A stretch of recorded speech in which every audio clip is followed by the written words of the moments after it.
Good afternoon, everyone. Welcome to our Yale Sleep Seminar Series. My name is Ritika Thapa.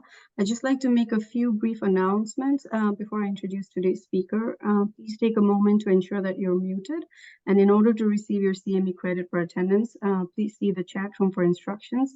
If you have any questions or comments during the presentation, please use the chat room, or you can unmute yourself at the end of the talk and ask the questions yourself as well. Recorded versions of these lectures will be available online within 2 weeks at the link provided in the chat. And our speaker today likely needs no introduction in the field of sleep medicine. We're honored to have Dr. Michael Thorpy here with us today. Dr. Thorpy is a professor of neurology at Albert Einstein College of Medicine and director of the Sleep-Wake Disorder Center in the Department of Neurology at Montefiore Medical Center, both in New York. In addition to treating patients with sleep disorders, he also conducts research in narcolepsy, insomnia, and sleep apnea. He's also the president of the New York State Society of Sleep Medicine, past president of the sleep section of the Academy of Neurology, and past secretary of the National Sleep Foundation. In 1993, Dr. Thorpy received the Nathaniel Kleitman Award from the American Academy of Sleep Medicine, one of the field's highest honors, and in 2012, he received the Lifetime Achievement Award from the National Sleep Foundation. Born in New Zealand, Dr. Thorpy earned his medical degree from the University of Otago Medical School, and after receiving postgraduate training in Dunedin, New Zealand, Bombay, India, and London, England, he completed his residency in neurology at the State University of New York in Syracuse and the Neuroendocrine Fellowship at Albert Einstein College of Medicine and Montefiore Medical Center. He is board certified in sleep medicine. He's published extensively on narcolepsy, insomnia, and sleep disorders. He's also chaired the first international classification of sleep disorders and has published more than 250 peer-reviewed articles and chapters, including publications in journals such as New England Journal of Medicine. He has also published numerous books and has given more than 100 television, radio, and print interviews on sleep disorders. And now, without any further delay, I would like to hand it over to Dr. Thorpy for his talk and advances on the pharmacologic management of narcolepsy and idiopathic hypersomnia. Thank you again, Dr. Thorpy. Good, thank you. Well, thank you very much for inviting me to give this presentation. I'm always happy to be able to speak about the pharmacological management of the hypersomnias. And because there's been a lot going on recently, there's been a lot of development and continues to be a lot of development in the area. So it's an exciting and very changing sort of area of sleep medicine. Okay, so this is for your CME accreditation, and I'm sure you're aware of that. Okay, so let's talk hypersomnia disorders. I'm going to talk particularly about narcolepsy. As you know, there's narcolepsy type 1 and type 2 and idiopathic hypersomnia. I'm not going to talk about Klein-Levin syndrome, which is a fascinating condition in itself. But anyway, I'm just going to talk about the top three here. Now, just to sort of summarize with narcolepsy, it's a neurological disorder, as you know, and I like to think of it in terms of having three main features: excessive daytime sleepiness, and you can break that down into various subtypes of sleepiness that occur, so it's not all the same. And then there's the abnormal REM sleep phenomena, of which cataplexy is just one, and there are many other features of abnormal REM sleep phenomena. And then there's disturbed sleep. So from my point of view, I regard it as having three main features. So these are the diagnostic criteria. This is a new diagnostic criteria. I don't know if you're all familiar with this. It just came out this year. There's only been a slight change. And the slight change, if you see here for narcolepsy type 1, is to have chronic sleepiness. So doesn't need to be for 3 months, which they said previously. And then you got to have cataplexy plus either a positive MSLT with a mean sleep latency of less than 8 minutes and 2 sleep onset REM periods, or having a sleep onset REM period on the nighttime sleep study. So you need that plus the cataplexy to make the diagnosis. Or you could get CSF hypercretin level, which obviously is not commonly done. With regards to type 2 narcolepsy, there really isn't any change in the diagnostic criteria there. Okay, so just a little brief overview of narcolepsy. Median age is 16, which means that 50% of patients will develop it in the pediatric age group. Unfortunately, the majority of patients with narcolepsy don't get diagnosed until they get into their 20s. So there's this very long delay, somewhere between 8 and 15 years from the time of onset of symptoms to the time of diagnosis. About 1 in 2,000 of the population, and of patients presenting to a sleep disorder center, about 5% have narcolepsy. Patients presenting with a complaint of excessive daytime sleepiness. It's under-recognized, underdiagnosed, and so there's a lot more to be done in terms of recognizing at an early age and diagnosing the disorder. They have the two types that are mentioned, one with cataplexy, one without. And the one with cataplexy, we believe, is primarily related to loss of the neuropeptide hypercretin, and it may well be an autoimmune disorder, although there's now recent evidence suggesting that it may be an epigenetic disorder. Type 2 is unclear as to the pathophysiology, but it's been shown that some patients will have a low CSF hypercretin, and maybe it's got an intermediate low hypercretin or orexin level, but we're just unclear of that. Treatment, of course, is by medication for the majority of patients, a lifelong incurable disorder. Okay, so this is 1,000 patients we analyzed at Montefiore with narcolepsy. As you can see in blue is the age of onset, and the median age of onset was 16. So you can see the large number of patients who developed narcolepsy before 16. And in red is the age at diagnosis, and you can see very few of them are getting diagnosed in the pediatric age group. Median age at diagnosis in this sample was 33 years. I mean, we're doing a little better because there's far more awareness of narcolepsy these days, so it's not going to be quite as long for most patients. As I mentioned, it's primarily due to the loss of hypercretin, and here you can see in the narcolepsy patient, there's a loss of the pre-pro hypercretin messenger RNA compared with controls who have a lot of it. And as you can see on the left panel, most patients with narcolepsy have low to absent hypercretin in the CSF. Occasional patient has a CSF hypercretin level despite having cataplexy. Unclear as to why that might be. In terms of pathophysiology, we know that the orexin cells tend to be stimulatory to the wake-promoting areas of the brainstem, particularly those areas seen in green here, and that the sublateral dorsal nucleus is the important nucleus for the control of REM sleep, in particular of muscle tone. And so there are inputs that go to the wake-promoting areas from both the amygdala, and more recently it's been recognized that the MCH also has input onto these cells and may be very important in counteracting orexin. So in a patient with narcolepsy, you get a block of the orexin, so you don't get stimulation of those green areas. And when you don't get stimulation of those areas, you don't get inhibition of the sublateral dorsal nucleus. So the sublateral dorsal nucleus becomes more active, and so produces some manifestations of REM sleep, and particularly during wakefulness, so that you can get the cataplexy that can occur when you get the stimulation from the amygdala that precipitates the cataplexy. Okay, idiopathic hypersomnia. There's new criteria. This is the new criteria. It hasn't changed much. It now states, you see item C there, the findings on sleep studies are not consistent with the diagnosis type 1 or type 2. The other criteria are the same, although they've added in item E, which is that there must be an adequate trial of increased nocturnal bedtime to eliminate the possibility of sleep deprivation. Now, idiopathic hypersomnia is an interesting condition.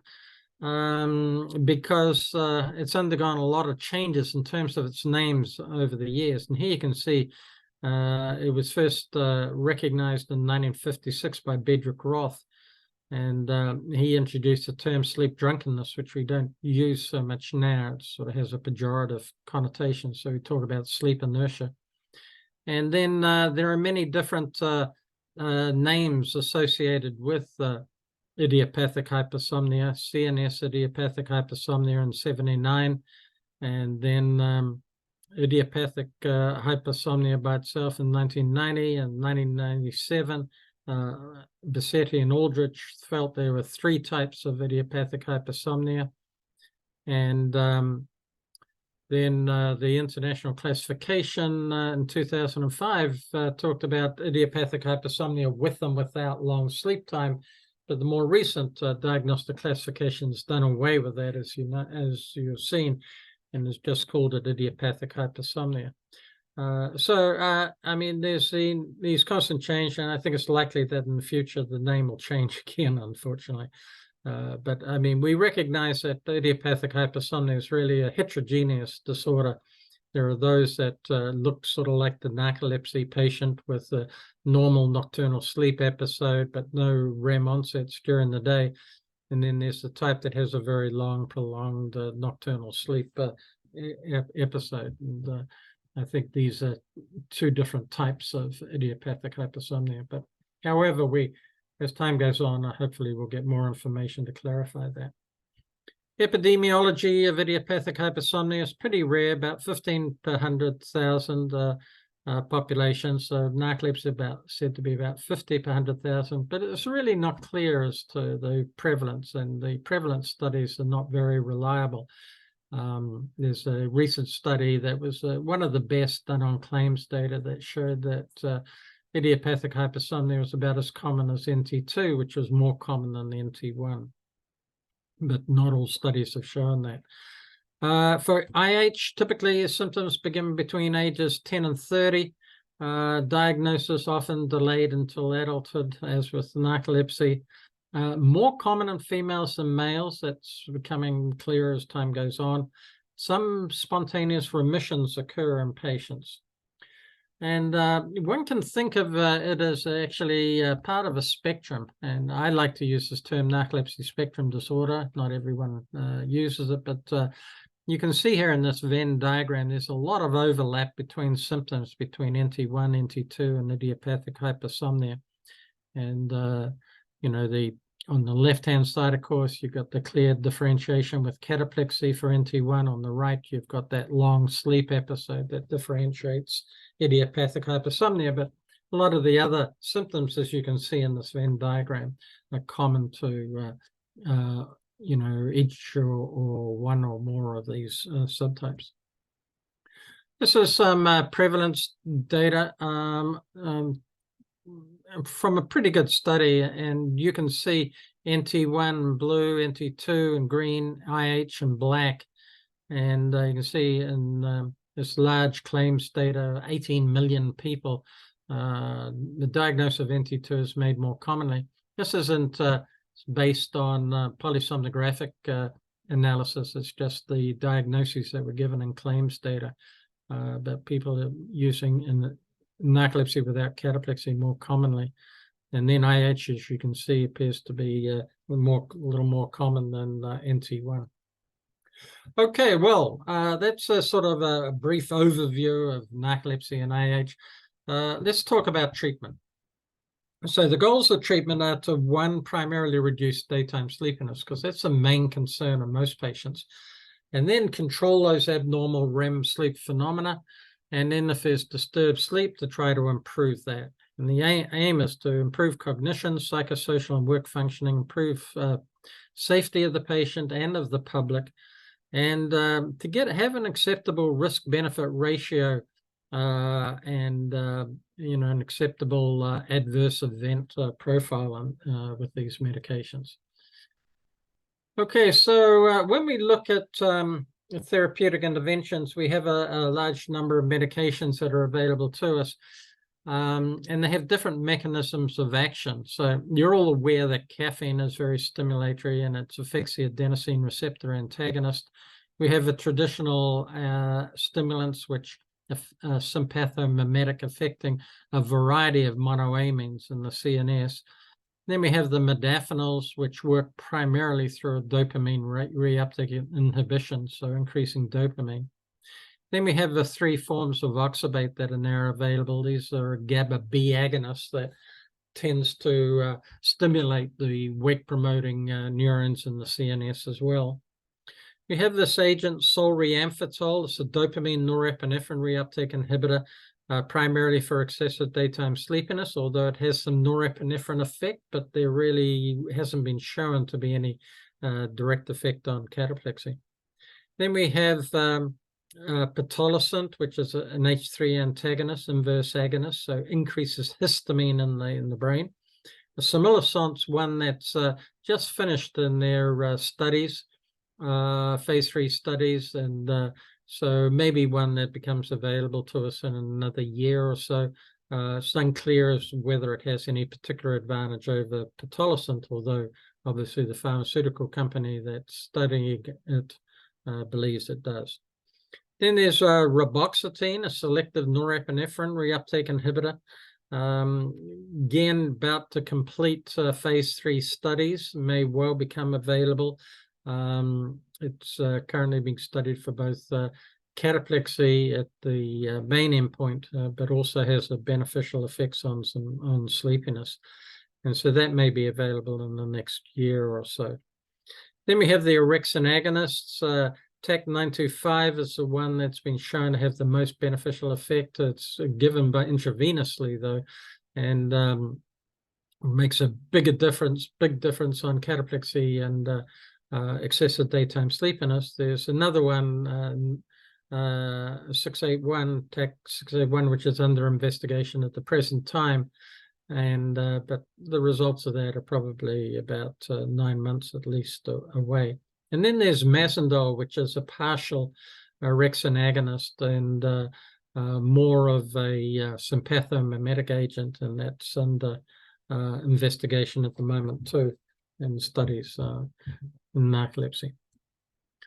Okay, so when it comes to approved treatments for narcolepsy, of course, we started off with the traditional stimulants, Ritalin and amphetamines. You can see Ritalin first available in 56, amphetamines in 76, and Adderall in 96, and the Provigils were available in the US in 98. Well, Provigil was. And then Xyrem became available as the first one, so twice nightly sodium oxybate. And then Nuvigil 2007. And then pitolisant became available for excessive daytime sleepiness and cataplexy in 2019 in the USA. Sunosi for sleepiness, 2019. And then Xywav, so this low sodium formulation of oxybate in 2020. And just recently we've had the approval of a once nightly form of oxybate, sodium oxybate, which was just approved this year. So, you know, in another couple of years, we're probably going to see about another 3 agents added to this list. Okay, now in terms of treatment, the practice parameters of the American Academy of Sleep Medicine are indicated here. The modafinil, sodium oxybate, pitolisant, and solriamfetol all had a strong recommendation. Armodafinil was just conditional for the treatment of narcolepsy. This was before low sodium oxybate, and so that wasn't included in this. It was, and you can see the traditional stimulants were listed as conditional. For pediatrics, surprisingly, they felt modafinil was sort of like the first-line drug and gave it a conditional approval. Although there's a lot of concern about that because it wasn't FDA approved for the treatment of pediatric age group, and there are concerns about the possibility of Stevens-Johnson syndrome. And again, sodium oxybate, which is approved in the pediatric age group, has a conditional recommendation. For idiopathic hypersomnia, the AASM practice parameters, and again, these are back in 2021, so things are changing quickly. Modafinil was recommended as being the most effective agent, but since that time, of course, low sodium oxybate has been FDA approved for the treatment of idiopathic hypersomnia and is the only FDA approved drug for idiopathic hypersomnia. So oxybate. Oxybate has really become the first line and main drug for the treatment of narcolepsy. So whether it's sodium oxybate, low sodium, or once nightly oxybate, but it's very effective at reducing sleepiness, improves nocturnal sleep, and is very effective for cataplexy. Can also help with the other REM phenomena, the dreams, the nightmares, the hallucinations, the sleep paralysis. And it's the only medication that treats all the symptoms of narcolepsy. Also seems independent of its effect on sleepiness to maybe have some effect on improving overall cognitive function. A lot of interest in cognitive function these days in narcolepsy and how to measure it and how to differentiate it from sleepiness and fatigue, etc. But it seems as though there may well be some impairment of cognitive function that's independent of sleepiness, maybe due to the orexin loss, I don't know. So oxybate's approved for the treatment of cataplexy and EDS in patients 7 years of older, and that's with regards to sodium oxybate and low sodium. The once nightly has not yet been approved for the pediatric age group, but it's in the process of trying to get approval, so that may happen in the near future. And as I mentioned, for idiopathic hypersomnia, low sodium oxybate's been approved for those 18 years and older, so not in the pediatric age group. So this is low sodium oxybate, just to show you what it is. You can see it's a mix of various cations, calcium, magnesium, potassium, and sodium, but it has 92% less sodium. And so it is approved for type 1, type 2, and idiopathic hypersomnia. And the advantage of it is thought to be because the low sodium may be a benefit to patients with cardiovascular disorders or those with renal disorders, fluid retention.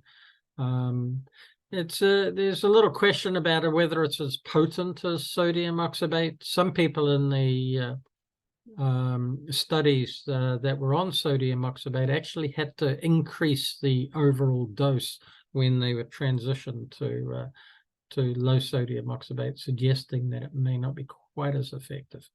But it is still very effective. I mean, in the Epworth Sleepiness Scale, this is some of the data. I mean, there's statistically significant improvement in the Epworth and the reduction in cataplectic episodes with it.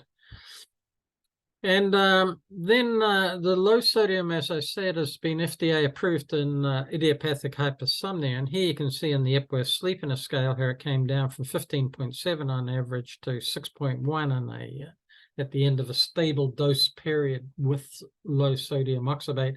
And then when it was withdrawn, the patients that were withdrawn from low sodium oxybate went back up to 13.3, and those on it, continued a little bit higher than 6.1 at 7.0, but it's highly statistically significant. So it is effective in improving excessive sleepiness. And then this is the Idiopathic Hypersomnia Severity Scale, which you're going to see more and more of it. This is the first study that actually used the IHSS, and it's a scale that measures a whole lot of questions related to idiopathic hypersomnia, the duration of nocturnal sleep and sleep inertia, daytime sleepiness, the functional ability due to sleepiness during the day. And this particular scale showed statistically significant improvements with low sodium oxybate. So we're likely to see this scale used. It's not a diagnostic scale for idiopathic hypersomnia, but it is a good scale for measuring severity of illness in patients. Okay, then there's this new formulation, once nightly oxybate, which has just been approved. And It's basically a slow release form, and it was just approved in June of this year. So it really has this a combination of two particles. There's the immediate release particles, and then there's the constant release particles.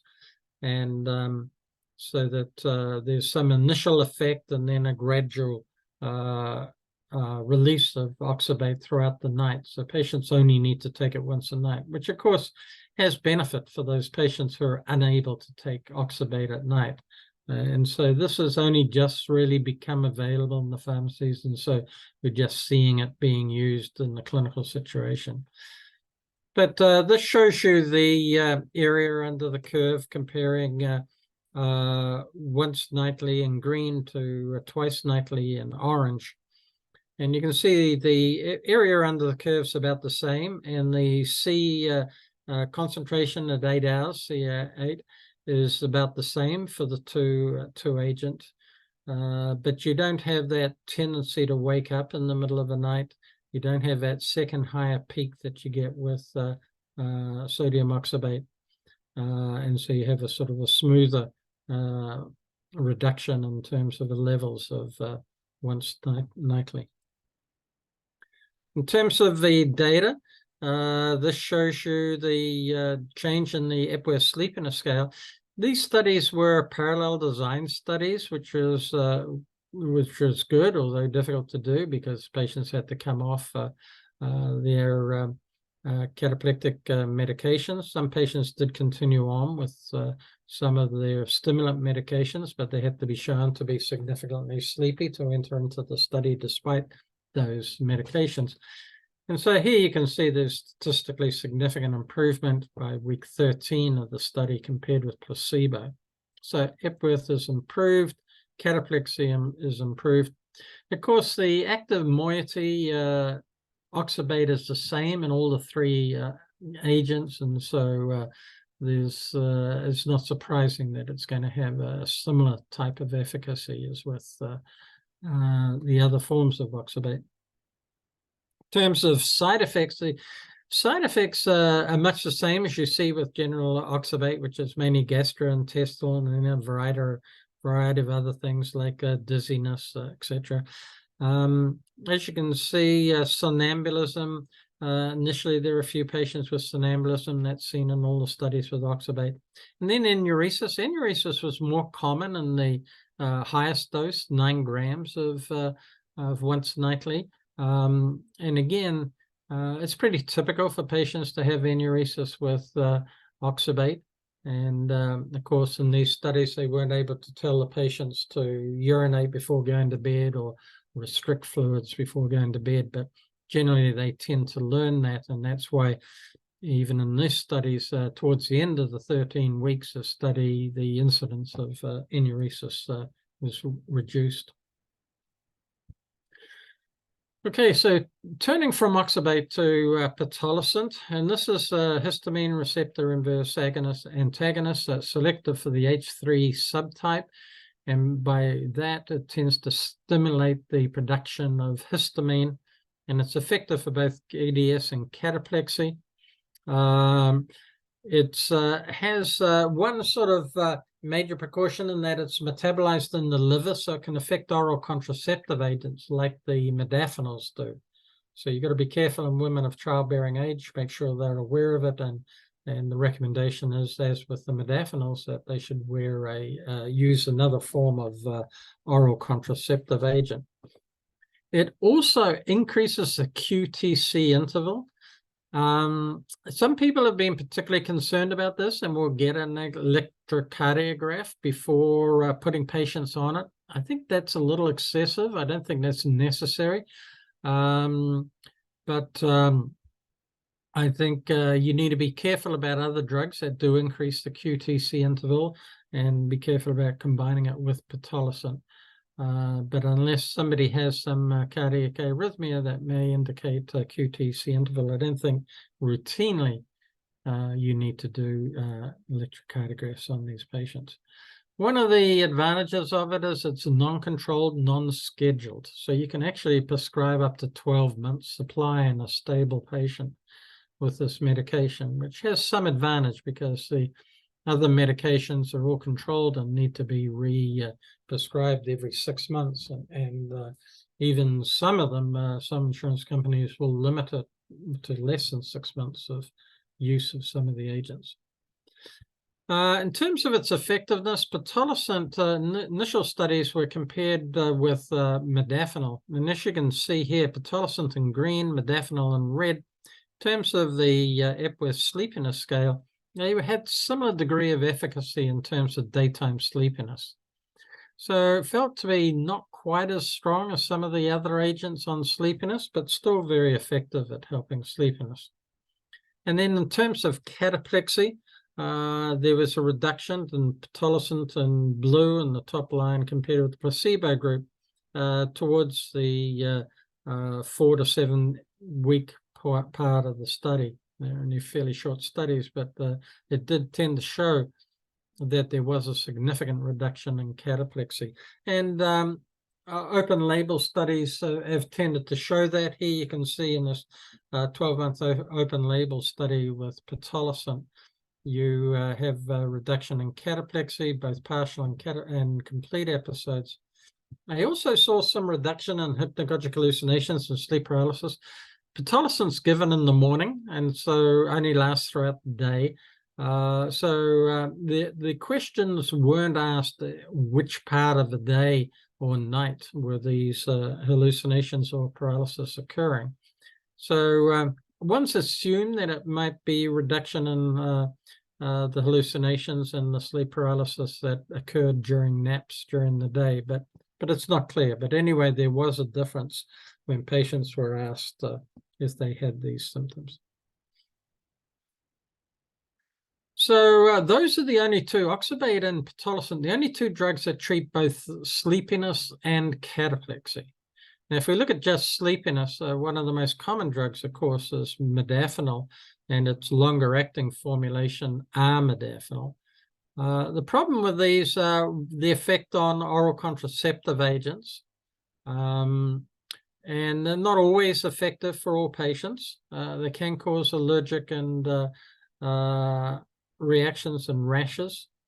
But in general, they're an effective agent for dealing with daytime sleepiness. And because it's relatively inexpensive, because there are generic forms of modafinil anyway, the insurance companies often promote using these agents before you can use any of the other agents for narcolepsy or IH.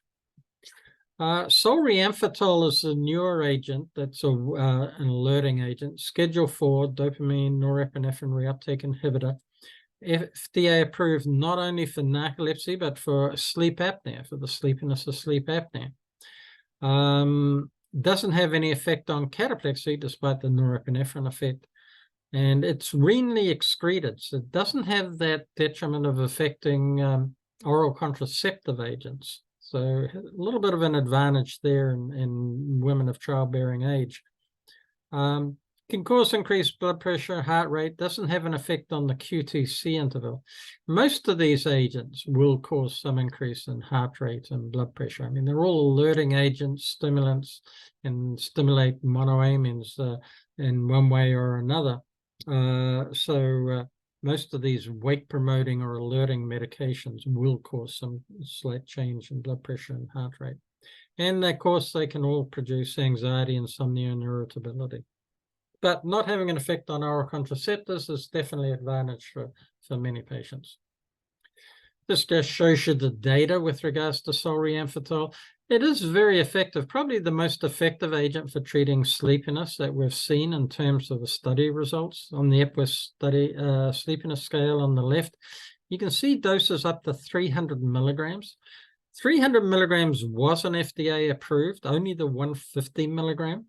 And they felt that because the side effect profile increased with the 300 compared with 150, and there wasn't a big difference between the efficacy of 150 and 300, they didn't approve the 300. Although, I mean, it's pretty clear that some patients do better on 300 if you get them more than 150 milligrams. And you can see on the maintenance of wakefulness, that's also improved in a dose proportional way with the medications. So, and for once they started, you can see by week 1 the effect on these measures of sleepiness is pretty constant throughout the study. Reboxetine, I mentioned this is a norepinephrine reuptake inhibitor.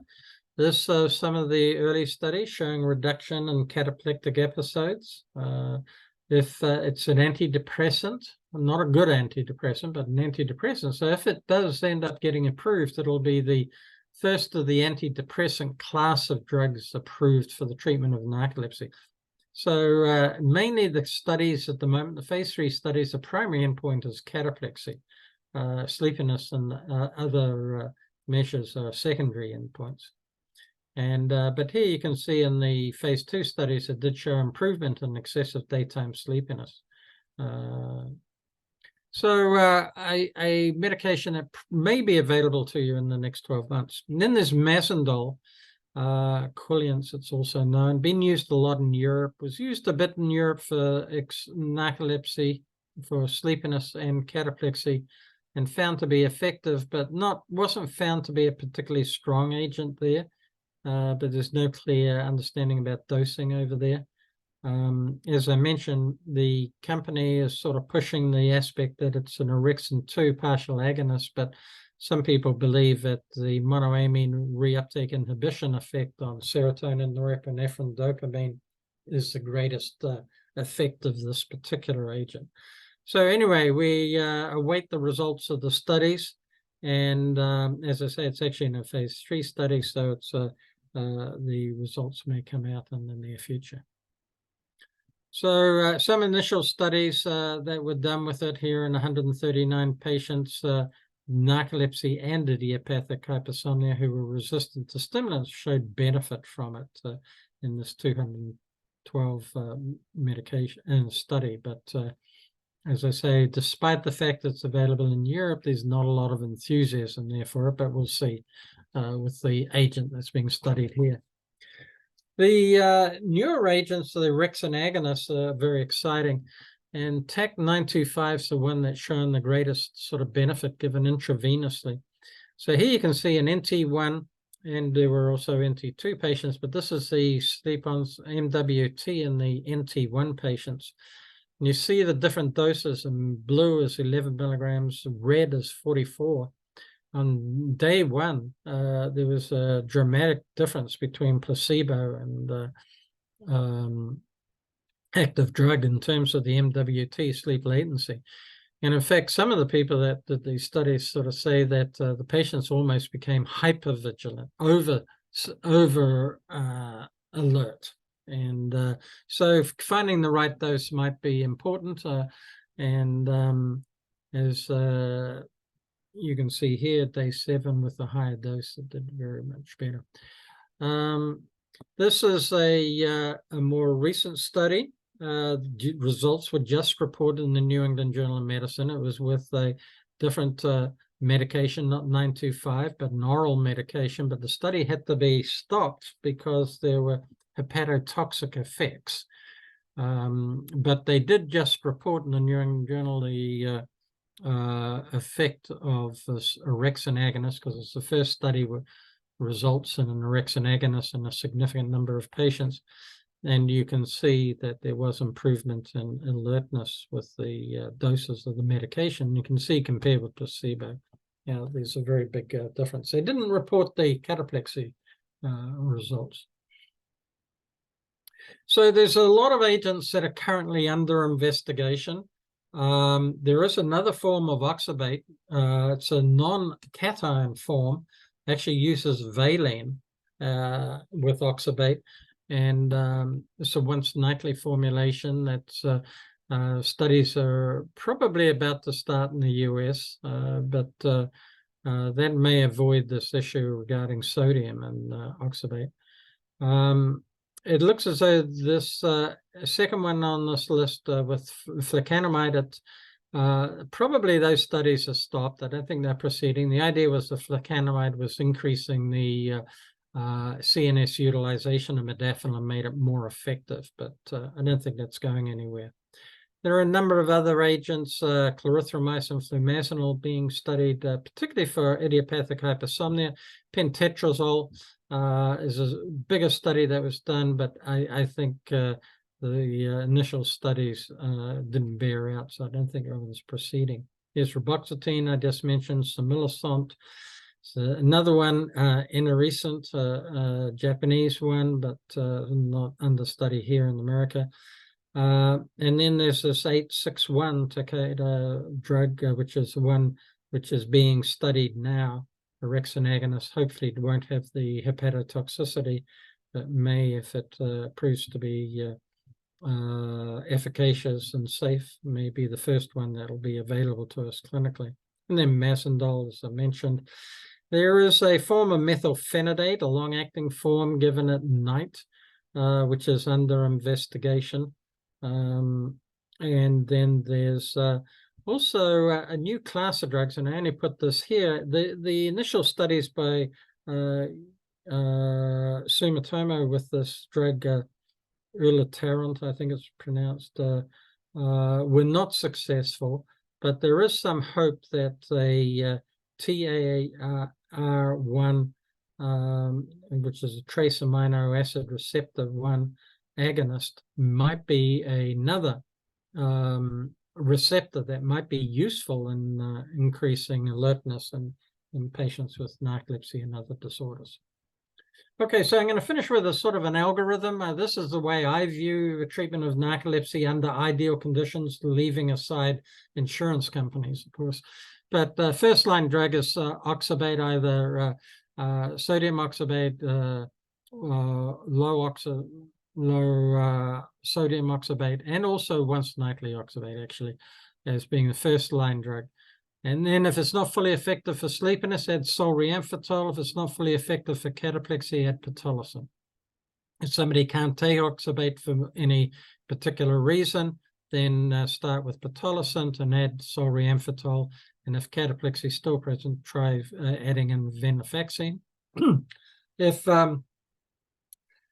you can't use oxybate or pitolisant, then use solriamfetol, possibly in combination with venlafaxine. And the sort of the rationale for this is that pitolisant and sodium oxybate are the only medications that treat REM sleep abnormalities, particularly cataplexy and excessive sleepiness. And of course, oxybate's the only one that will treat the nighttime sleep disturbance. For idiopathic hypersomnia now, first-line treatment is oxybate, which can be very effective at improving sleep inertia upon awakening, reducing the duration of a nocturnal sleep episode, and improving alertness during the day. Okay, so I'm going to stop at that, and hopefully we have enough time for any questions that you may have. Thank you so much, Dr. Thorpy, for this excellent, informative, and updated presentation. And I think we have a few questions here in the chat room. The first question is by Daniel McNeely. 2 questions. 1, if you had a patient with MSLT less than 8 minutes, no soreness or cataplexy, but a sleep diary that showed deprived normal sleep time with no long sleep, would you label and treat them any differently than idiopathic hypersomnia patient with long sleep time? And the next question is, would you speculate how does oxybate improve daytime alertness? Yeah. Okay. So in the first, the question is, why is this patient got sleepiness? And they didn't have any sleep onset REMs. They had an MSLT less than 8 minutes and have a normal duration of sleep at night. And so, you need, obviously, if there are no sleep onset REM periods, then you got a question, well, why is this patient sleepy? Are they just a straight idiopathic hypersomnia? I like to investigate the abnormal REM phenomena very strongly in patients. So the sleep-related hallucinations, the nightmares, the vivid dreams, the sleep paralysis, and there's all sorts of abnormal dream types that occur in patients with narcolepsy. lucid dreams, delusional dreams, dreams of flying, out-of-body experiences. All that I find is very important. And if I have a patient, not so much one who doesn't have any sleep onset REM periods, but if I get a patient who has a mean sleep latency less than 8 minutes, one sleep onset REM period, have a lot of those abnormal REM phenomena, then I regard them as having narcolepsy and just having a false negative MSLT for REM onsets. And so those patients I would tend to treat like a narcoleptic. Fortunately, the medication for narcolepsy and idiopathic hypersomnia, the first-line drug these days, is regarded as being the same, oxybate. So in this particular patient, assuming you've excluded sleep deprivation as a cause for the sleepiness or sleep apnea or something like that, but if none of those things are occurring and you feel that this is a chronic condition where the patient is sleepy and they're not showing any REMs, then I think it's fine to start with oxybate, or alternatively, obviously, you would use just a wake-promoting agent. And you would, consider, again, it would be partly based on the insurance carrier. Just a little bit of additional information on that. Solriamfetol is often not approved by the insurance companies, although it's not very expensive. When you compare it to pitolisant or the oxybates, it's cheap, really cheap, and not much more expensive than the modafinils. So they should all be able to approve solriamfetol, which I think is the better drug than the modafinils, and doesn't have that effect on oral contraceptives in women. So if I can prescribe solriamfetol, that would be my first-line choice if I'm not going to use oxybate in a particular patient. Certainly if there's any disturbed nocturnal sleep, or if there's any abnormal REM phenomena, I'm going to be more likely to use oxybate than a wake-promoting agent. Now, the second part of your question, you were asking about what's the mechanism of action on excessive daytime sleepiness? And, I guess we really sort of don't know. I mean, there's some effect on dopamine, and there's some sort of suggestion that maybe some increased rebound of dopamine that occurs after oxybate's worn off, which increases alertness. But we do know that it does affect some of the other monoamines in the CNS. So I suspect that some adjustment to those monoamines, but we don't know. We don't know what role the GHB receptor plays in all this, and it may well play an important part. But no question, it is very effective for excessive daytime sleepiness, but exactly how it's doing is not clear. But we don't seem to have the same potential for the daytime stimulant effects of the monoamines that we see with the other wake-promoting agents. So I suspect that it's not all because of monoamine activity in the CNS, that the effect on sleepiness is independent of that, or partially independent of that, but we don't know. For patients with a little higher age group, would you prefer modafinil versus Sunosi? A patient in an older age group? Yeah. I mean, it's going to depend on, comorbidities. I mean, if a patient has a bit of hypertension, there is a little concern with solriamfetol over increasing blood pressure and heart rate. Maybe I might lean towards modafinil, but if the insurance will improve it, I think that solriamfetol has a good safety profile. It's very effective, maybe more effective than modafinil. I would prefer to use solriamfetol if I could, independent of the patient's age. Got it. Next question is from Joyce Iannotti. Wonderful talk, Dr. Thorpy. One of the best I've heard. So her question is, why has the adenosine receptor mechanism of action not panned out as a treatment option, like the antagonist effect for hypersomnia, agonist effect for insomnia and narcolepsy? And then similar to caffeine, there are sympathetic norepinephrine effects, but we are finding some overall benefits to caffeine, like reduced cancer risk. Do you feel it is worth re-exploring them? Yeah, I think it's worth re-exploring. The thing is that most patients with narcolepsy don't like caffeine. And so if you ask patients with narcolepsy, you generally find they tend to avoid caffeine. And the reason they do that is that they find that it causes whole body stimulation, and that it tends to increases irritability and anxiety. I mean, as you know, the two major mental health disorders that occur in narcolepsy are depression and anxiety. And although you sort of don't think of narcoleptic patients as being anxious, a lot of them are, and that's one of the biggest limitations with these alerting and wake promoting drugs, is that they can increase that anxiety, irritability, which is one of the main reasons why they tend to stop them. And caffeine seems to have a very pronounced effect. Now, whether you're able to produce some analog of adenosine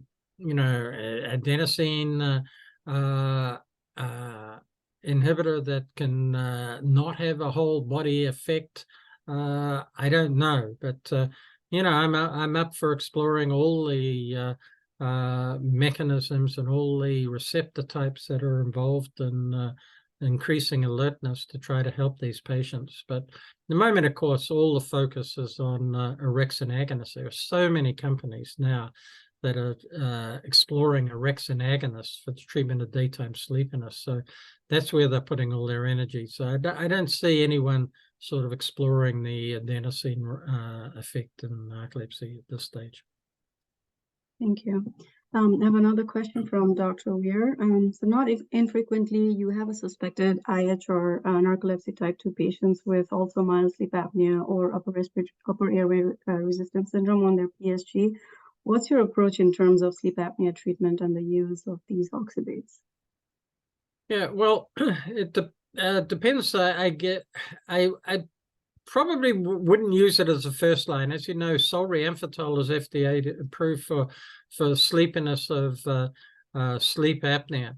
And in a type 2, if it's a type 2 patient, then I'd probably go with solriamfetol first, maybe modafinil, and depending on its effectiveness. But I don't, I use oxybate in patients with sleep apnea, so long as the apnea is obviously treated and they're on effective management with CPAP. So I don't see that a problem. If the patient had type 1 narcolepsy, then definitely I would put them on sodium oxybate and make sure that they're very compliant with their CPAP treatment. But otherwise, I think solriamfetol, I think is a little better safety profile than modafinil and more effective. So that would be my first choice, then the modafinils. Thank you. And I have a question. So as you mentioned, there's agents that are under investigations like the GABA antagonists. For patients with resistant hypersomnolence, do you use clarithromycin and or flumazenil, and especially if they also are on benzos for parasomnias? What are your thoughts on those agents? Yeah, I've used flumazenil, I think, once in the past. I mean, it's the difficulty of getting it. That's the problem. Clarithromycin, yes, actually, prior to oxybate being approved for IH, there were several patients that were taking clarithromycin and swore by it, and I've had them taking it for years with no problems. There's always a concern: is it because it's an antibiotic? Are you going to increase sort of antibiotic resistance in that patient, and they're more prone for infection? But I haven't seen any adverse effects, only positive effects for the patient to feel that they wanted to continue with it long term. But I think the role of those agents now, oxybate is so effective in idiopathic hypersomnia, particularly effective for those with the long sleep time, shortening the long sleep time, improving sleep inertia in the morning, getting them up, and also in the narcolepsy type of idiopathic hypersomnia, improving the daytime sleepiness.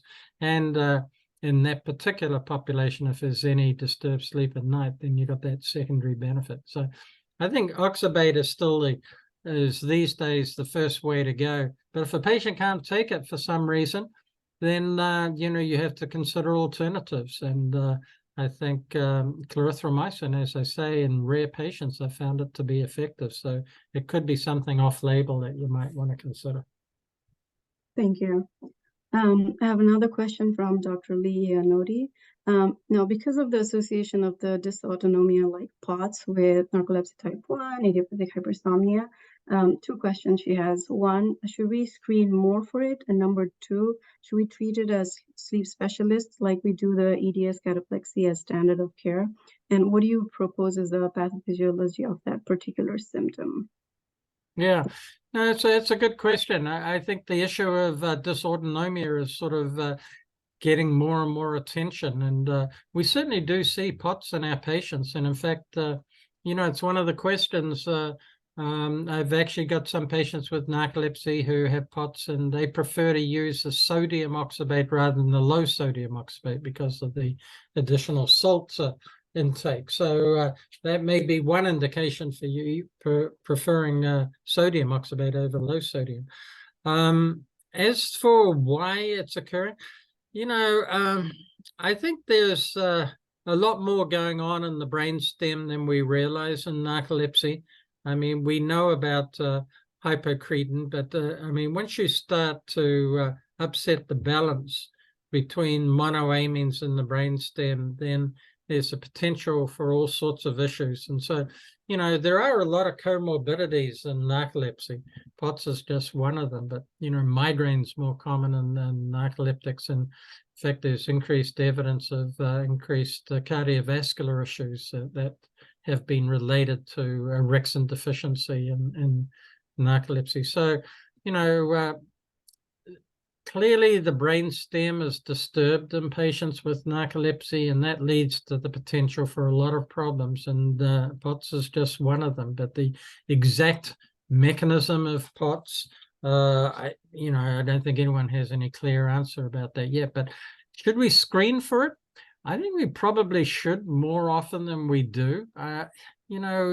People, when you're a hammer, everything looks like a nail, and that's the problem when you got a patient with narcolepsy. You've got so much to discuss there regarding their sleepiness, their cataplexy, the abnormal REM phenomena, disturbed sleep. You tend not to sort of pursue the issue of other comorbidities that are occurring in that patient, but we probably should. And POTS is one of the things that we should look for more clearly. It'd be good. I'm not aware of, and maybe you are the person who asked this question, of any particular study looking at the incidence of POTS in narcolepsy and carefully screening patients for POTS. But I think that is a reasonable thing to do. We may well find that there is some evidence of POTS occurring more commonly than we're recognized up to now. But I think good question. Thank you. Does anyone have any other question? I don't see. Okay. We have Dr. Vivian Asari.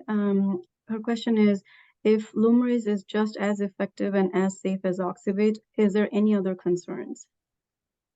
No, there's no other concerns other than it is sodium oxybate.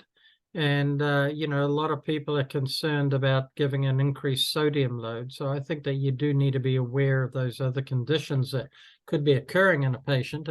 And you should advise patients that it is an extra sodium load, and the potential is there that in time it could potentially have an effect on cardiovascular measures. And there's no evidence that sodium oxybate increases the risk of hypertension, but the concern is that potentially higher sodium intake might tend to do that. So I think that's probably the only thing. Otherwise, safety profile is pretty good. The only thing you might be concerned, and there was I showed you the data. I mean, just at the beginning of the study, there was a couple of people with sleepwalking, but because they're going to be sleeping more soundly through the night, not waking up, take a second dose.